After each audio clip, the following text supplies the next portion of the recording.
Thank you, Mark. Roads have been a major concern across the region in the wake of Helene, and in Unicoi County, it's no different. We'll head back over to News Channel 11's Angela Daniel one more time with the status of the roadways in Unicoi County. Yes, Casey, a lot of road damage all across the region.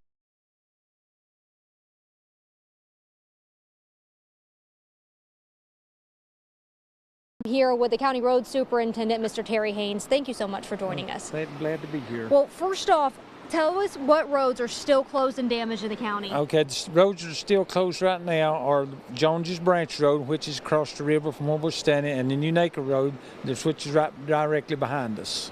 Let's talk a little bit about the bridges. Obviously, Chestoa Bridge is out, but what else is out here in the county? Well, I have this bridge that's out, and then I have a few minor work to be done on the bridges, but mostly my bridges are back up to standard what they need to be, other than it's washed a little asphalt off of them, but they're still in. And we have one bridge in Chandler Cove that we have got to replace, but it was scheduled to be replaced anyway.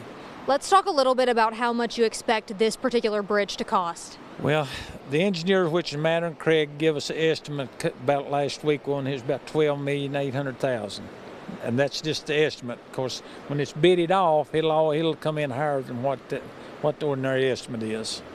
Well, I know that the interstate is set to open back up tomorrow. What can you tell me about that, and how is that going to take off some of the pressure on the traffic situation? Well, I know that the city of Irving, they're hoping it takes a lot of pressure off. As you know, our streets are narrow, and they're taking the beat with all the heavy traffic trucks and all that. And so I hope it'll at least cut it down to half anyway. And I know that a lot of folks are curious about how that's going to work. What do you know about the bridge, or about the interstate reopening? Well, I know they've got to go all the way up to the Temple Hill exit.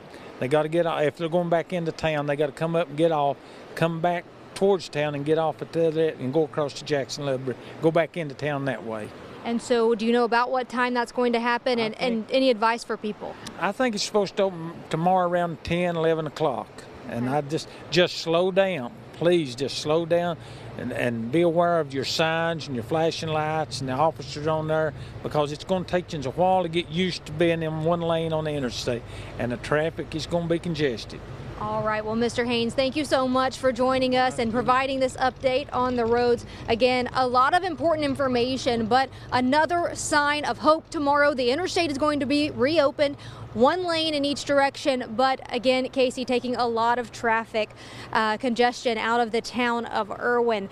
Now, I know a lot of great information came at you today from Unicoi County. Tomorrow, we're going to be in Washington County. You're going to be hearing a lot of the same information, but for that particular county, we've also got some other region-wide information that's set to come out of tomorrow's discussion about Helene. Casey?